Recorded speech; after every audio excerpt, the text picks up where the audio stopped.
Hello, everyone.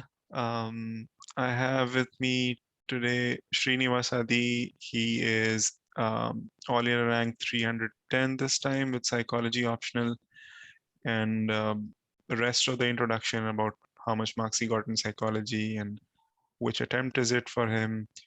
I'll leave it to Srinivas. Srinivas, welcome. Lots of people are watching you. Tell us about your journey. Tell us about yourself. Your first starting with your current attempt and rank and marks in psychology. Yes, sir.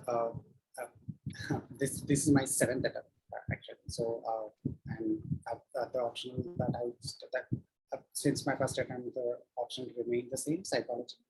I think last year I think I scored only 210 marks, which was my sixth attempt and fifth mains. That is, I failed to clear prelims once, so I've written 6 mains consecutively, and I always stopped like single mark, single digit, 2 marks, 3 marks, or 4 marks before the interview. This is my seventh attempt, sixth mains, and with psychology as optional, I scored 130 in paper 1 this year and 136 in paper 2, totaling 266.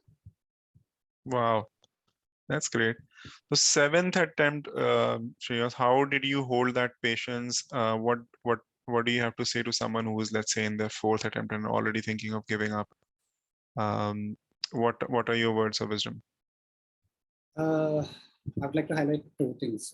The number one being, if at all, I think personally speaking, it is always better if you feel that you are doing progress. If you feel that, in my case, I always clear prelims with a healthy margin, and I always get to write mains, and I always feel confident that I can clear mains, but I never cleared mains until this attempt. So I feel that in a personal way, if you feel that you're doing progress, if you're feeling that I still have that interest in me to clear this examination, that is a crucial factor, because at the end, intrinsic motivation is what what will get you going. And I don't think the entire credit belongs to me, because studying full time without any employment and without any income is difficult, especially coming from a middle class background. So I think the social support that I got from my parents and a select group of friends, I won't say the entire friends. I used to maintain like 4 to 5 friends group, which with whom I used to share my sorrows or experiences or my joys. So, They were college friends or like school friends or? I had a mixture, sir. I have 1 from college, 3 from university, and 1 from my preparation background. So I used to use them as my social support. I used to share my experiences, which I can't share with my parents. Yeah. I used to have that. I used to have that extra cushion, as say. And also, I think I worked for a small amount of time as a digital marketing consultant. That has helped to solve the financial aspect of the exam. It is a costly affair, staying in Delhi or taking coaching or writing mock tests. Everything involves significant amount of cost. So that helped me also to persevere for the 7 attempts. So till the 6th attempt, like till the time you were clearing prelims back to back, writing back to back mains, all of those were in Delhi. And then for this attempt, you moved to your native place, right? No, sir. For the first 5 attempts, I was in Delhi. Okay. Because I got vexed up with the Delhi pollution and all, and the tipping point was that COVID-19 in 2019 when COVID hit. So that was like, okay, chalta hu yaar, main yahan se Delhi se, and then I moved back to Kakinada, my hometown. The last 2 attempts was from here during the pandemic lockdown. I think the 2020 and 21 mains were from here.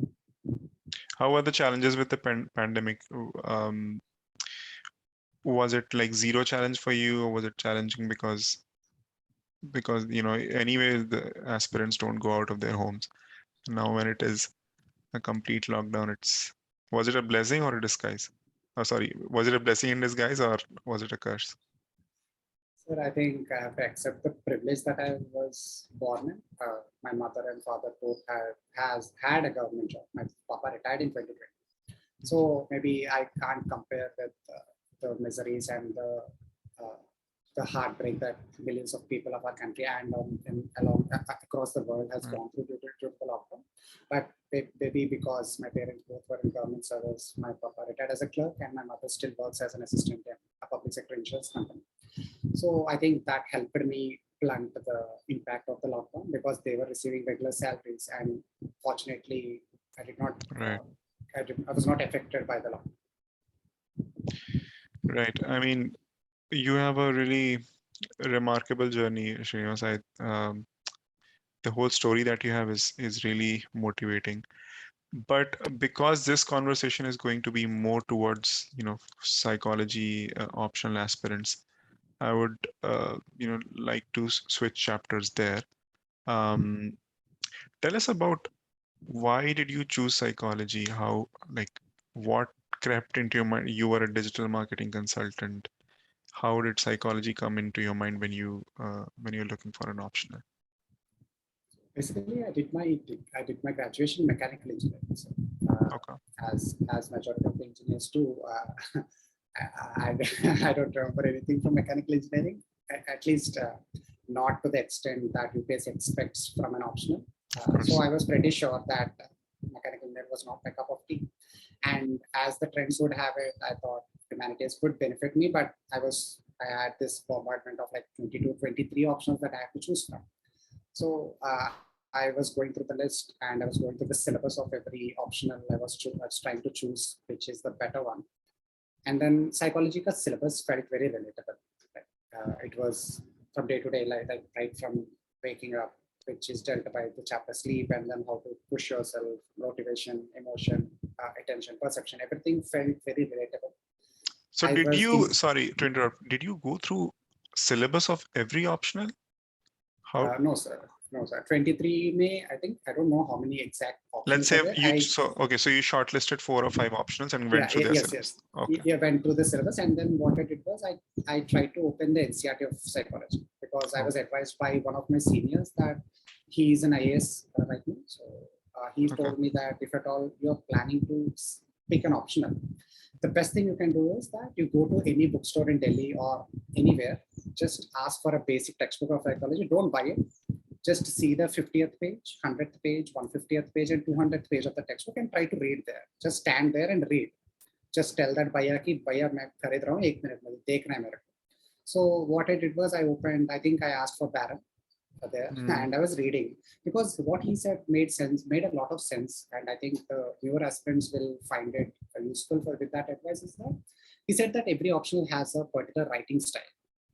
That every optional has a particular writing style, every optional has a particular terminology which you should be comfortable with. And as UPSC expects you to be at least master's level in optional.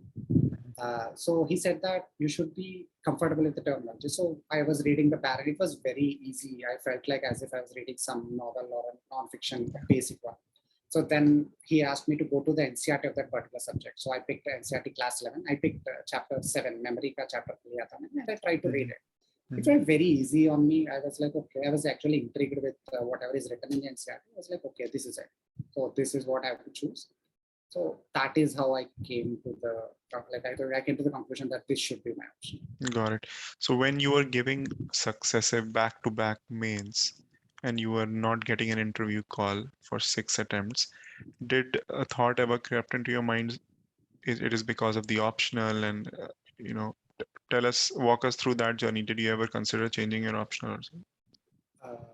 No, sir. I've never considered. I've got multiple advisors, like unsolicited advisors starting from my parents to friends and co-aspirants that you have to change your optional.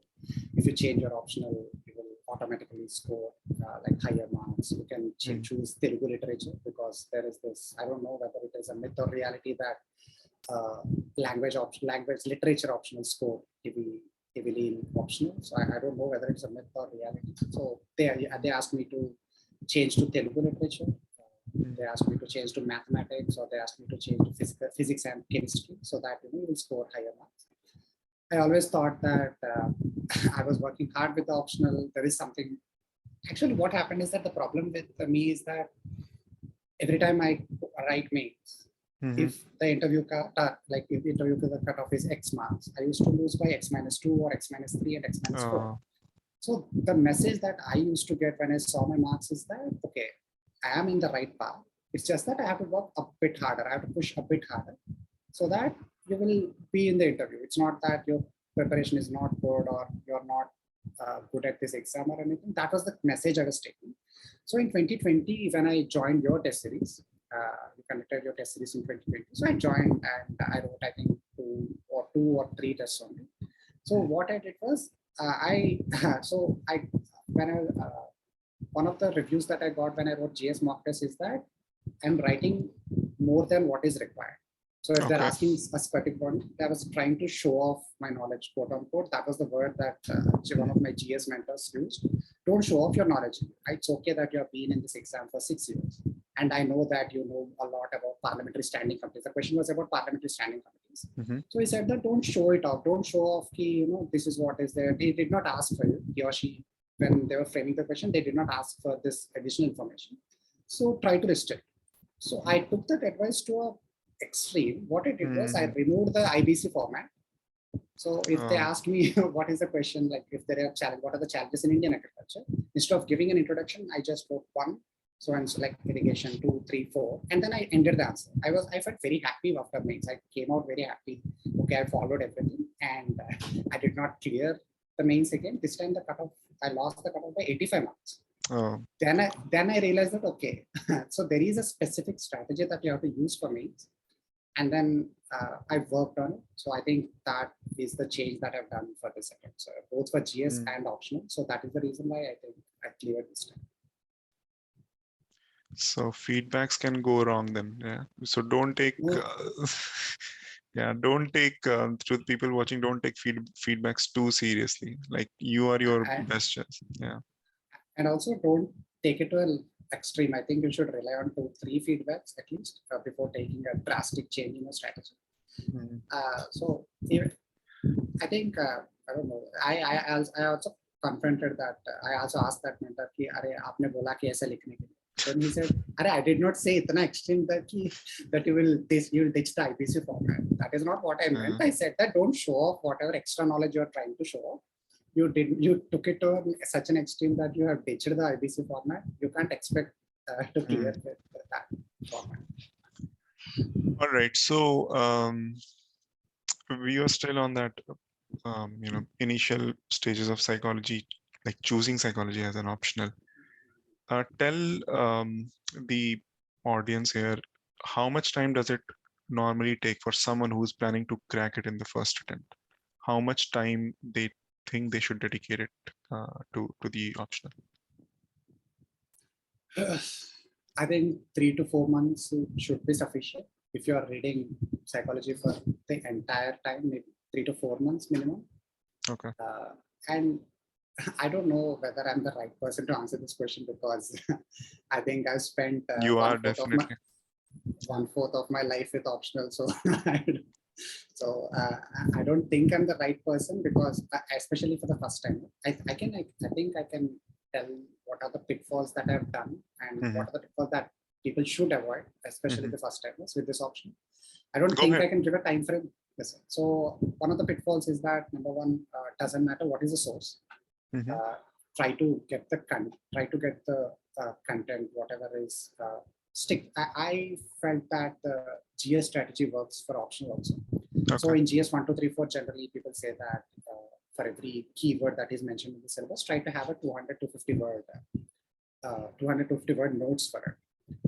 So I think it works pretty well in psychology also. I think for every word, for example, the first chapter introduction, so history of psychology. So you should be able to, if at all they ask you any question regarding history of psychology, you should be able to answer it in 200 to 250 words. So having your notes is paramount. Doesn't matter whether you're reading Param or doesn't matter whether you're reading Cicerelli or doesn't matter whether you're reading any other. That is fine. First, complete the NCRTs. It will lay a proper foundation on what is the extent to which you have to go regarding when you're opening different textbooks. After completing NCRTs 11 and 12, you can open the syllabus sheet, pick anything because I don't think there is one textbook that will cover the entire paper and syllabus. So I think you can pick any textbook, use the learn the concept, and make your own notes.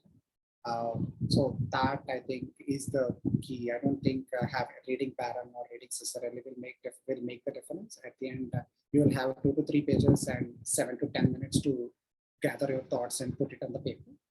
So, so that is the pitfall that don't go searching for different textbooks. That doesn't matter. If you know what Piaget has theorized or if you know what Freud has said, I think you can write the answer pretty well. So having your own notes with any different source is fine. NCERT lays the foundation and you can choose any textbook that you want in the market and you can supplement it with your own notes.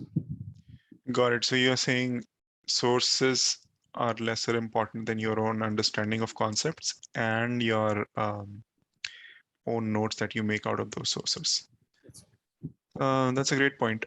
So coming to that, like we understand sources are not that important, but did you have some preferred source? What was your personal go-to books or notes for both papers? Again, I don't think I can recommend that textbook to the beginners because I've spent so many years with this optional that I chose a pretty bulky textbook as my source. I used to refer to Paran. I used to refer to Cicerone. There's this textbook, I think, I forgot the name, so I'll check it once. And it was a very good book because of the illustrations that they have given. One second, so. It's fine. So the standard books, Morgan and King, Feldsman. Morgan and King, I felt is very old. I think it's written somewhere in 1950s or 60s. Right, that's true. So I thought that actually what I try to do is I try to keep, for example, if there is this environmental psychology paper. So what I try to do is whatever is the research, like for example, like there is this question this year that how will you use psychology to promote environmental sustainability or environmental behavior? So for paper 2, what I did was I took GS ka jo viewpoint हमारा साथ होता है कि keep it with the recent current affairs and all. So for SMARC, I used to use SMARC Swing as a basic framework textbook because there is no other source for it. But I supplemented a lot on my own current affairs or anything. So for instance, on environmental behavior, I used Tulsi Gowda, who received a Padma Shri last year for environmental conservation. So what I used to do is I used to gather those examples. Like there was this recent news that in Assam temples, they use temple ponds to conserve critical endangered tortoises. So when I used to go through those notes when I was preparing for prelims or mains, what I used to do is I used to bring those points and I keep it in my paper. So my answers used to be relatively fresh. Like I used to write examples from 2021 and 2022 instead of SMARC Swains or Barons or Morgan and Kings, which are in 1960s, and I think they might have been overused. So I've spent a lot of time updating my paper to with the latest current affairs. I think that is the reason why I highly advise everyone to make their own notes. Got it. A lot of the topics in paper 1 and some of the topics in paper 2 are not directly available in text, these standard texts that you talk about. How did you tackle them? I used to have a peer group for psychology. I enrolled in like in 2020, when I joined your test series, I did not have any peer group. In 2021, you did not conduct test series for whatever reason. So I wrote daily tests. I used to have a peer group with whom I used to write daily answers. It was conducted by Manish sir. He maintains a Telegram channel. So what I did was I joined the daily answer test series, and I used to get evaluated by sir. And at the same time, that program had 4 or 5 aspirants also, 4 or 5 people who are appearing for psychology. Go ahead, tell us more about this channel so that people who are coming to me for test series, I can recommend that to them. What's this Telegram channel? I can put it in the description. Yeah. Circle of Psychology. It is maintained by Manish sir. So especially during the pandemic, I don't think even Mukul Pathak sir is teaching in Wajiram. I don't think there is any source in Delhi also. So he was a lifesaver last year because there was no other test series available. So I joined there, Circle of Psychology. So what he offered is that he got through my answers and he asked me to work on my presentation. He said that your knowledge is fine because you have spent 6 years on this optional. So I don't think you are deficient knowledge-wise. I think it is more of you have to work on your presentation. So I highly advise you to write down 5 questions and send it to her. So I joined there, and whatever topics, to answer your original question, what are the topics that, how did I tackle the topics? I used to ask the other peers, do you have any notes on latent learning, or do you have any notes on, some chapter 14, whatever topics research methods?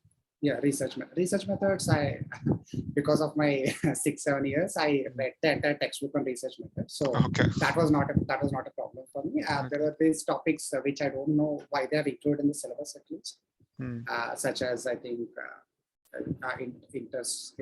intersensory perception. It was very difficult for me to find those topics. So I used to ask my peers, and I used to gather points, and I was ensuring that at least, okay, they should not ask this question. If at all they're asking, I'm writing these only 150 words that I have. Apart from that, I don't have anything to add to it. An important comment on at this stage is that anything which is not present in standard books, and don't go all over the internet searching for it, because the rewards to effort ratio is very low. And people can, sorry for it. Go ahead. And people can also trust me on this. Take my word, they won't find anything on Google. I tried everything. I tried I tried Google search. I even went to, like, out of desperation, I used to go to 7th and 8th page of Google search results also to find that keyword, but they were not there. So you have to come to terms to the fact that there are some keywords in the syllabus which you will not find anywhere. There some terms did not even make sense what they are meaning. So I think there's no use of, and I think I have those paper 1 and paper 2 notes that I'll send it to you. You can upload it on your channel. So, like, you can upload the entire PDF. I have the paper 1 and paper 2, which is quite crisp. And if there are any topics that people want to, I think they can just refer to it. Take my word, there's nothing beyond that on the there's nothing beyond that on the internet, the entire internet. I spent years searching for those topics, but no, I did not find it. Right. So just to reiterate, Srinivas would be indirectly uploading his notes on insarioeducation.in. So you can, like, those who, if you're interested, first source for these topics which are not available in standard text should be his notes. That's what he's saying. And he's saying if you can't even find it in that, it's not available on Google. It's not yes, they can take my word on it, and if they don't believe it, they can just try for themselves, but they won't find it. And also, I think I'll also send the PDFs. I don't know whether it will be copyright infringement or anything, but I have the PDFs of the textbooks that I've referred, which are very good textbooks. But I don't advise first timers to go through them because of the sheer. I'll do that filtering on my part. Don't worry about it. So I'll also send the PDFs to your website for specific references for every chapter. Okay. Perfect. So I'll coming to a very important question that is there in every aspirant's mind: answer writing. So, like, padhne ka to humne pad liya sara, right? We studied whatever we had to. How do I write answers? And this is a really specific question to someone like you who was a veteran. When you used to get same marks over and over in successive attempts, how did you improve your answers? Like, what did it cause frustration? If not, did it motivate you? And how did you improve that marginally upwards? So the simple answer that I did not clear for the last 6 attempts is that I did not write any mock test.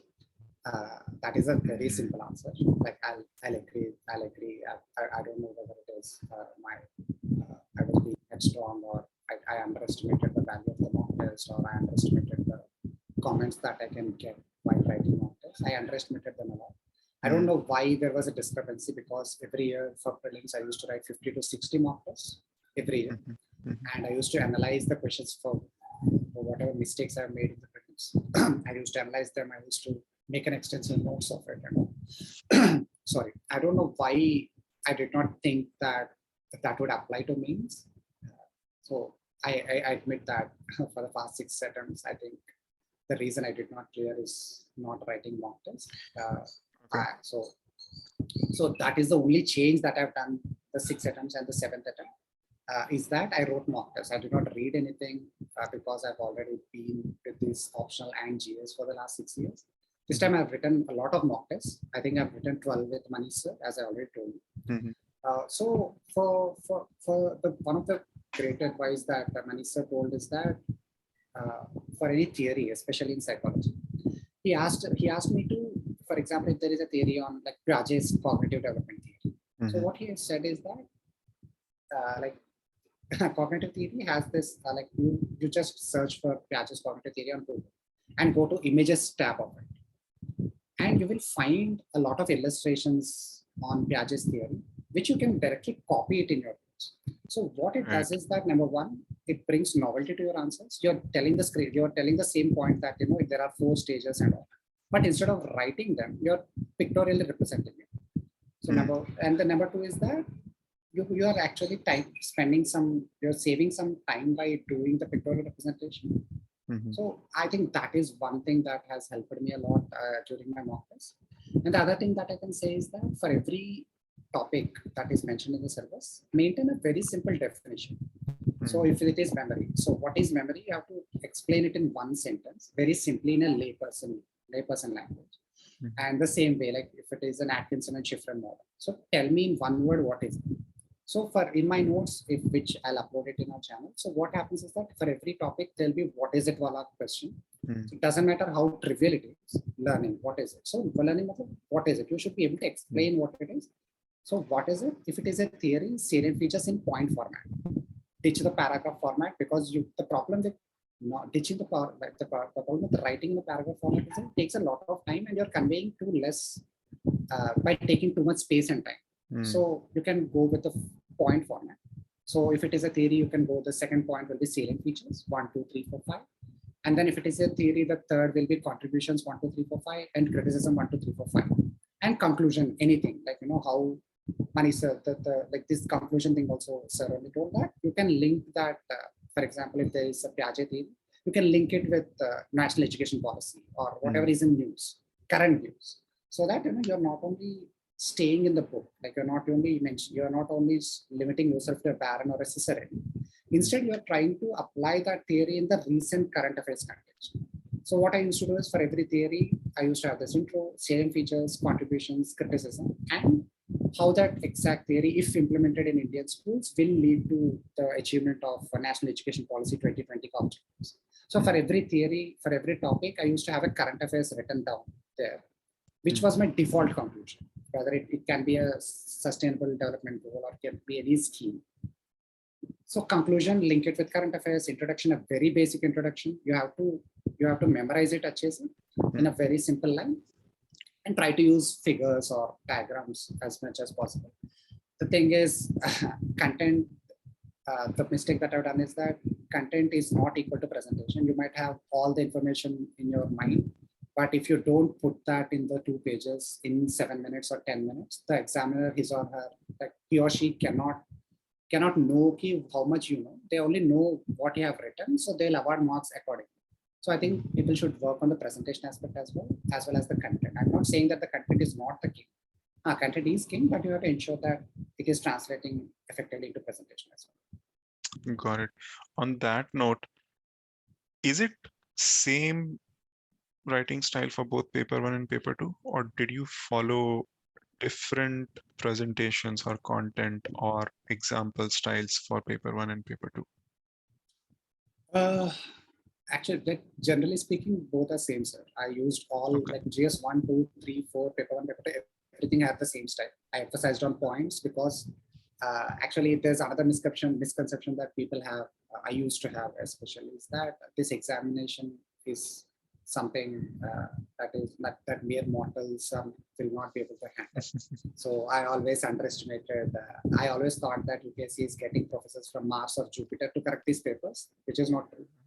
The papers are being evaluated by your normal university professors itself. So I highly advise them to approach this exam as any other humanities paper in any other university. People, I think the professors are checking for number of points. If there are 10 marker, if it is a 10 marker, you have to write 10 points. If it is a 15 marker, you have to ensure that you're writing 15 points. The other thing that I've done is that instead of bullet points or ABC, I ensured that I was writing 1, 2, 3, 4, 5, so that fellow can see, he or she can see that, ye banda ne 10 likha hai. At least that fellow will have that thing. So remove the misconception that UPSC is getting some special professors and they are awarding marks based on your content. Maybe true, they might be awarding based on your content, but they're also checking at the presentation. So paper one, it's more of a point format and a pictorial format of representation of theories. Paper two is more about examples, as I've already highlighted. For every topic, I used to have these examples, specific examples, basic ones. Everything is on my notes. I think people can refer to it, and I'll advise them not to copy them as such, because I think if everyone does the same thing, I don't think it will be effective. From what you were telling, Srinivas, I recalled an interesting thing that you told me when we were talking earlier, that like you said, the evaluators are not from Mars or Jupiter, and how someone who is a well-educated individual who is in their 50s and 40s evaluate your paper, and the role of your mother in this process. Can you tell us about it? Yes, sir. I the same way I've underestimated the value of mock tests. The same way I thought that showing my papers to my parents is something they won't understand. They are mere mortals, and I thought that this exam deserves a higher pedestal or something. I think the reason why I think I scored good marks in GS and optional is that my mother was one of the evaluators of my papers. So whenever I used to take the papers, actually it works very well, because if I'm submitting my answers to, say, Manish or you or any of my peers, they already know what is there. They already expect the point. So if the example is Freud, they already expect the words such as unconscious or ID or ego or supreme. So showing to a complete layperson will enable you to dumb down that thing. Right. I don't mention dumb down as a negative sense. Right. It just says that if you're very clear with the concept, you will be able to explain it to a complete newbie to a subject, any optional. So what I did was I took my paper to my mama. So she used to say, "Arey yaar, ye to jargon lag raha hai. I'm not understanding this." Then I realized that I'm being very technical, which was important in my case because I spent over 7 years on this option. So there was this tendency to make it more complex, not keeping it basic. So I think, Mama, she evaluated all my GS papers, she evaluated all my optional papers. So if I highly advise anyone, if at all they have parents who are interested in checking their copies, let them check. Or relatives, or anyone, neighbors, or anyone who is a college professor near you, any college, or if they are a humanities background, just show them your answers. It will help. Yes.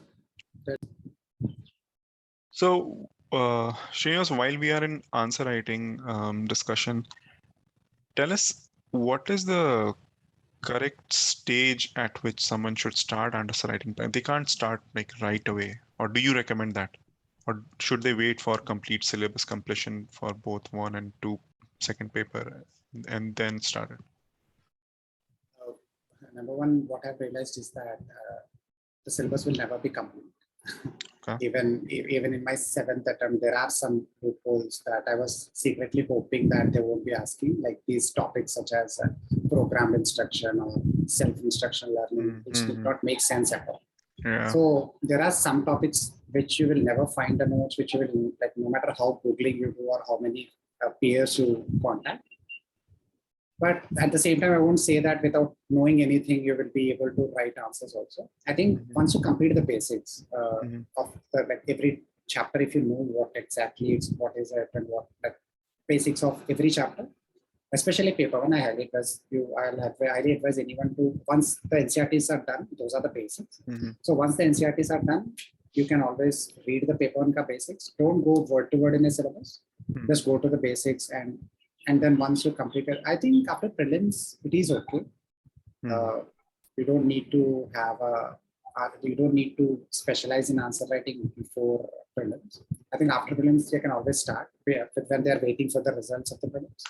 So that, I think, is sufficient for an answer writing. I don't think the number of tests count. I still think that the number of tests don't count, but the way you are improving or the way you are trying to learn from the analysis. Doesn't matter whether you don't know how to write a question at all. So I actually I want to share how I've overcome the fear of writing tests, which I did Yeah, go not ahead. do for this. So the number one is that during my first test, whether it's a GS one or a psychology one, I used to see the questions in advance. I Oh, used to see okay. I used to see the questions in advance. I used to prepare them for one day. So what I used to do is, okay, the 5 questions that sir has sent for that day, Manish sir has sent for 5 days.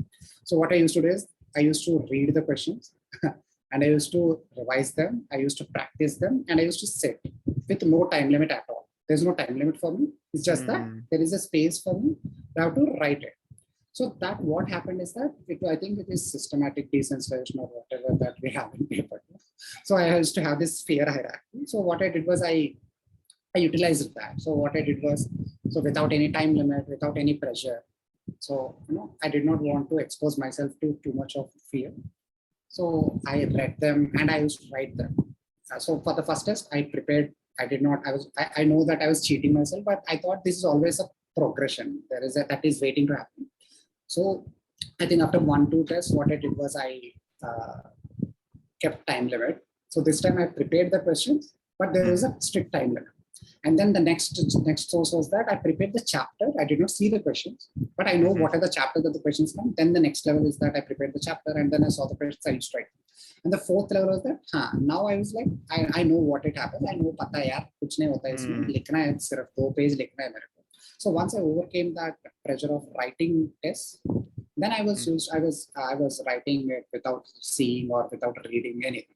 So I highly advise this method if anyone is facing my problem. Not only in optional, even GS also. You can see the questions, doesn't matter. You don't need to write all 20 questions in one day. Even if you write 1 question one day, 2 questions the other day, 3 questions, and 4, but once you realize that the test won't eat you up, or you don't need to be a perfectionist when you're writing an answer. Right. The moment you realize that, it will unlock a whole world of possibilities. That is a really, really great insight. A lot of people have fear of answer writing actually. How do I sit for 3? Anyway, so I think in 2018, when I joined your test series for the first time, I think I haven't submitted a single test of yours. So you used to call me, you used to say, Srinivas, I did not get your paper. I used to say, sir, next test to bhejunga main. But that never happened in 2018. I think it was your first test series.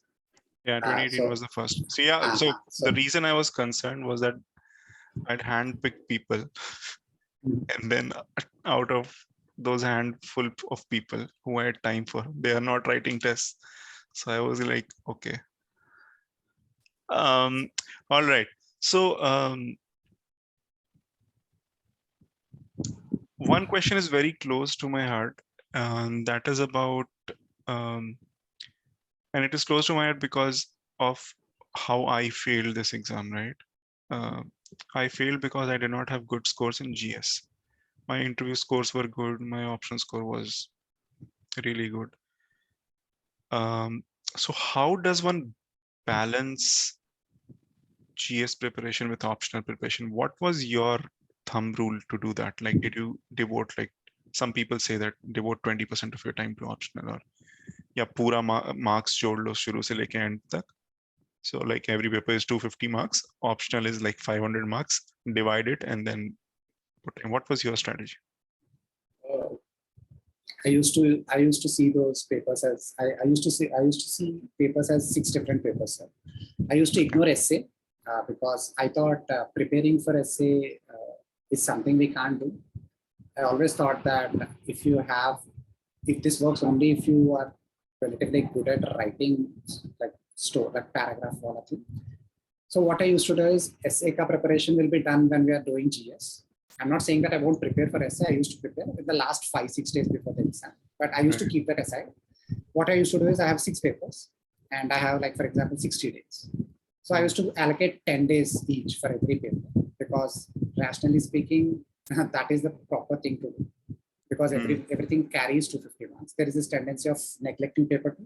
I think you used to score very high marks in paper 2. I did not use to, I just did once. Yeah. So paper 2. So Actually, I think that is a low hanging fruit. For instance, in GS papers, I think GS4, the syllabus is so tiny. If you prepare it properly, you don't need even 10 days. For example, you have 60 days for mains, and there are 6 papers. And if you allocate 10 days for each, the 10 days of GS4 and 10 days of paper 2 can be clubbed and used it to 15 days or something, and you can always save those 5 days. So I always felt that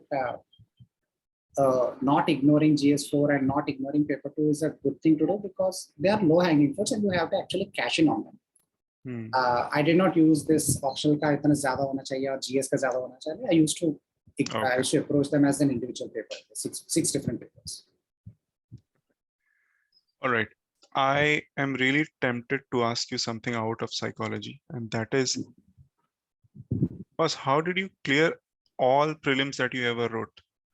This is a miracle that I'm hearing for the first time. Like, and that too, not in just 2 or 3 attempts, like all attempts that you ever appeared, you except for the first one, right? No, not the first one, sir. The second one. The second one. I got overconfident in the second. So, okay. So very shortly, just tell us what's your prelims thing. It's like, okay. Prelims, sir, there is a basic equation for prelims. It is 55-45. So there are 100 questions in prelims. So I feel that the 55 should be emphasized a lot. If you see right from the paper change, I think it happened in 2014 or 2013 when they changed the prelims pattern. Since then, until last year, for the general, the cutoff never went beyond 107, which happened in 2017, which was the easiest paper ever. So 107, technically speaking, you have to answer only 54 questions right. So I always thought that the equation is 55-45. So there's this tendency for newer aspirants, especially, or coaching institutes, to emphasize on the 45 aspect of the paper. So if there is this question last year, there were these questions on sports, or there was this questions on pressure cooker. So all the coaching institutes went gaga, and they were like, okay, abhi pressure cooker ho gaya, main induction stove se pooch leta hu question, and they are all into the cooking appliances and all, sports and all. I feel that they are missing the forest for the woods. So I feel that you should, doesn't matter what are the 45 questions that UPSC is asking every year. You should not lose focus of the 55 that are always there. So the number one, so I used to have 5 subjects as my thumb rule. The number one being environment, because it is a logical selection, because preliminary paper is same for civil service and forest service. Doesn't matter whether they are giving polity for this year or geography for this year, economy for this. It doesn't matter whether the weightage changes or not. Right. But there is always a guarantee that the environment commands a line section, because obviously there is a forest service fellow that whoever is writing there. So I used to prepare environment as the first one. The second being current affairs, which lays foundation for every subject. And I used to have these 3 pillars: polity, economy, and modernity. So I used to prepare these 5 subjects. And the other 5, such as geography, S&T, art and culture, ancient, medieval, are my least priority subjects. I would be lying if I say that I don't know anything about ancient medieval, because no, in my last 7 years, I read every book that is there for ancient medieval at all. But what I'm saying is that these 5 subjects will command somewhere around 70 questions, and you have to answer only 55 correctly. Do not go after unique questions. So they will ask, for example, okay, ek river se pooch leta hai, chalo theek hai. There is some weird river or some weird lake. There is this name, and they say ki haan ye kya hai, lake hai, glacial lake hai, ya mangrove hai, ya wetland hai, jo bhi hai. This time they asked something about Gucci, right? Gucci. Now if you start watching those Netflix shows and all, just because they asked one, now you're seeing prelims in a different light. You should always focus on 55. And you have to ensure that I'm saying that these 5 questions will come on somewhere in 75. I'm not saying that there will be 55 questions that they're coming from it. There'll be like more than 75 from it. And you always have the buffer of 20 questions. And I'm not saying that these 5 will be left alone completely. You can answer the questions also. So my fundamental funda for clearing prelims is that focus on these 5. Doesn't matter what you're doing with the other 5. Don't, there are these art and culture books, anything singane, like there are like different n number of books. I highly advise anyone to read, revise prelims, revise ka environment ka revise karo, khud ka notes padho, ya Shankar padho, Lakshmikant padho, economy ka jo bhi textbook hai wo padho.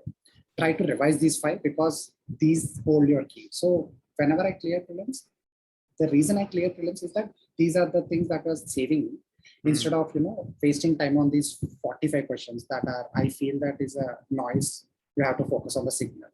So this is my basic thing, and I never even worried for prelims. I always thought, yeah, prelims तो हो जाएगा, कुछ होता नहीं है, because I was not going after these questions. Just I think in 2014, sir, there was this 20 questions or something from culture. And everyone was like, culture padna hai. They were reading UNESCO, everything. That's when Nitin Singhania's book came. Nitin Singhania's book came. Right after that, yeah. Yeah, like after that, it was never repeated. Yeah. And people still read कि Jainism का Wikipedia page पढ़ लेता हूँ, Buddhism का Wikipedia page पढ़ लेता हूँ. अरे पढ़ो भाई, it's only one question. Instead don't make any. It's like my friends, they'll be making mistakes on fundamental rights and parliament and president. I feel that is blasphemy. You are not supposed to make mistakes in this 55. It doesn't matter तुमको 45 चाहिए. The cutoff is not going beyond 110 anyway. I think last year it was 87. So you have to answer only 44, right? Yeah. So the moment you are focusing on these 5 subjects, just to reiterate, in descending priority, environment, current affairs, polity, modern India, and economy, once you're good with these basics, I don't think any rational or any hardworking student will fail. Mains is the ball game, which I realized later. But this is the simple strategy that I had for this. It's just been 2 or 3 days since the prelims has ended. So I just wanted to ask this for some of the people who might not be very confident of clearing this time, but yeah. So coming to so we discussed answer writing. How did you approach the overall preparation, reading? When you cleared mains, when you went to interview this time, did they ask you anything which was related to psychology, or should one prepare psychology by assuming that some of the questions may be in their interview may be related to psychology? The notes that I made for me, actually, to answer your original question, they did not ask me any questions related to psychology. Okay. So there was. But in the mocks, they ask a lot, right? Related. Yeah, I think in the mocks there's an overemphasis on psychology. If I remember correctly, that NCERT page number 1, like they say that thank you for choosing psychology as your subject, and people now you should be people will be asking all kinds of questions. Can you read my mind, or can you do so and so? NCERT says that psychology is not about that. Right. Psychology is about the scientific study of mental behavior, mental states and behavior. So these mock interviews में ज़्यादा चलता है. The moment they see optional, they feel कि अच्छा, can you read my mind? That is not. You have to say respectfully, sir, that is not about psychology. And there is this one particular mock interview where they were asking all kinds of questions on, did you read this book? Did you read that book? Which was self-help books. I've never heard of them. They were like, "Arey, you have optional as psychology. Why didn't you read these self-help books?" Like, sir, so they have this irrational emphasis on psychology, but in the original interview, there was no question. There were no questions on psychology. Yeah, got it. Perfect. That is my my vote too. There's not going to be any question from psychology in the interview. And I prepared only 3 questions for interviews regarding psychology. One, who was my favorite psychologist? For that, I prepared. I had when I was reading, I felt the personal life of Carl Rogers was pretty. I was impressed with Carl Rogers, so I chose him as my person. Like I used to have this Carl Rogers, and what did he do for psychology contributions? The second being how did you use psychology during your preparation? That is second question that I tried to do. And third is that how do you think psychology will be used? How will you use it in administration? Yeah. Those are 3 basic questions that I have prepared for, and apart from that, nothing. Apart from that, if they ask something, actually, I remember they did ask. One of the last panelists did ask me about leadership styles. What are the different leadership styles? But he asked me in a way which was not related to psychology. I mean, anyone. But yeah, we were supposed to answer it in a, these are the different leadership styles. I've gone through my mains notes. Mains notes was very crisp. I'll be uploading it anyway on my blog. So the mains notes has like 150 pages or 130 pages of paper 1 and 120 pages of paper 2. So what I did was 2 days before the interview, I just glanced through my notes just to have that terminology going in my mind. Apart from that, I did not prepare anything for interview. From psychology. Amazing. Srinivas, your journey is really inspirational. Your patience and then, and the clarity with which you have answered some of the questions, only a veteran can. There's a lot to extract for even the first timers who are giving the exam for the first time, or someone who is in their fifth attempt. So thank you so much. I really appreciate your time. And any last words you have in mind for the aspirants of psychology optional? And we don't want to sell, high dreams, but yeah, any balanced thoughts about the optional? Uh, uh, Remaining emotionally detached with the option will help a lot. Right. Number two is that syllabus में जो भी है, I know some topics will be interesting to you and you will be going deeper and deeper and deeper into research mode. I highly advise anyone to restrict themselves to 300 words. Doesn't matter, you like Freud's theory a lot.